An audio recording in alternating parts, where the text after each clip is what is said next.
हो गई कि क्यों धनवान होते हैं दुष्कर्म करने वाले लोग, क्योंकि कलयुग उनको सपोर्ट करता है, उसके नियम पालन करते हैं। लेकिन वैष्णव का स्वरूप है किसी की उज्जवलता, किसी की श्रेष्ठता, किसी की धनवंता से वो विचलित नहीं होता। उसकी तो ये चिंता नहीं है कि अमृतसर में वो व्यक्ति, अमुक व्यक्ति इतना धनवान क्यों। उसकी चिंता ये है, ध्रुव ने 5 वर्ष में पा लिया ठाकुर जी को, मैं यहां 50 वर्ष को है गो, अभी तक ना मिले मुझे। उसकी चिंता ये है। उसकी चिंता ये नहीं है कि उसने रोल्स रॉयस खरीद ली। उसकी चिंता ये है, धन्य है अर्जुन जिसके रथ के चालक श्री कृष्ण थे। हमारी तो इतनी योग्यता भी नहीं कि हम एक रोटी भी पवा सके। उसकी चिंता संसार के उज्जवलवान, श्रेष्ठवान, धनवान लोगों से नहीं होती, उसकी चिंता भक्तों से होती है कि उनको भी मिले, मेरे में क्या कमी है। गजराज तारो तेने आवने को जावने को, खावने पकावने को मीरा बाई तारी है।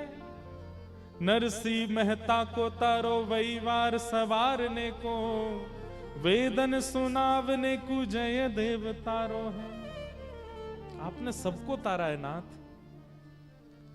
गजेंद्र को तार दिया, मीराबाई को तार दिया। और तर्क कितना अच्छा, गजराज तारो तेने आवने को जावने को। गजेंद्र को क्यों तारा? बोले ताकि आपकी वैकुंठ में बढ़िया सवारी हो सके।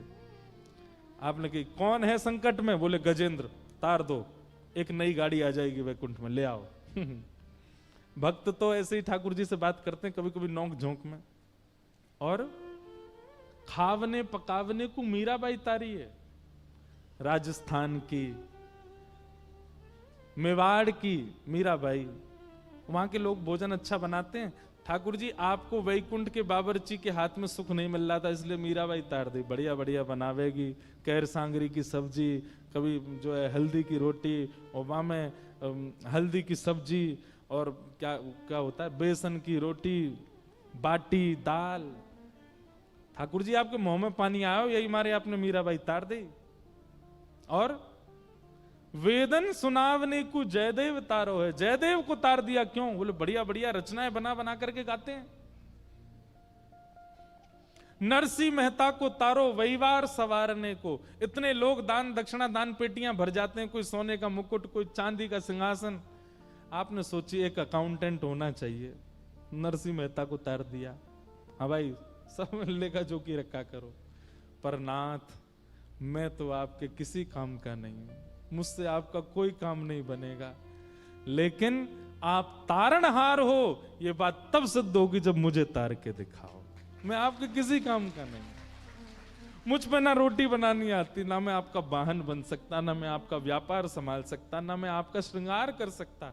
मैं आपके किसी लायक नहीं हूं, लेकिन आपका नाम तारणहार है, आपका नाम पालनहार है। मैं अयोग्य हूं, मुझे तार के दिखाओ।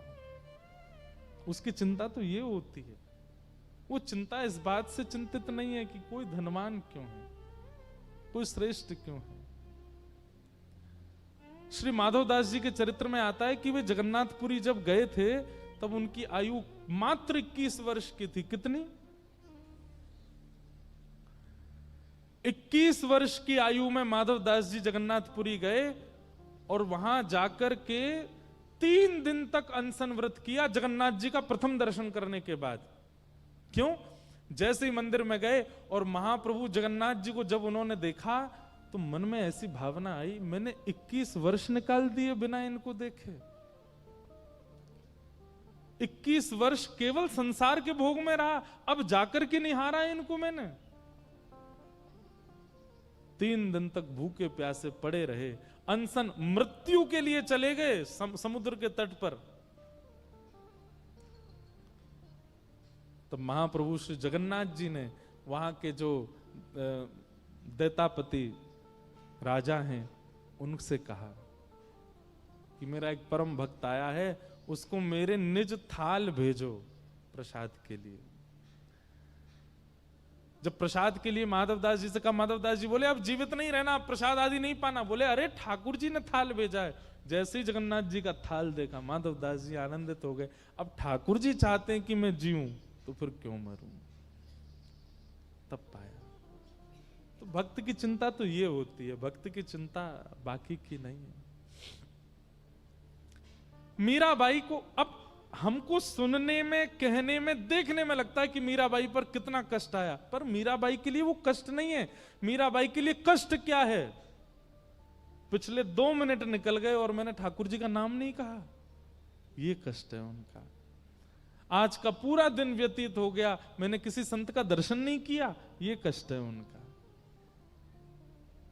पिछले 2 दिन से कोई वैष्णव हमारे मेड़ता में नहीं आए, मेवाड़ में नहीं आए, मैंने प्रवचन नहीं सुना, मैंने भगवत कथा नहीं सुनी, ये चिंता है मीराबाई की।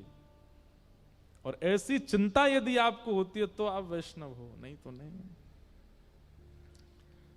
बाकी की चिंताएं वैष्णव को नहीं होती। पर आज मीराबाई को चिंता हुई, क्यों?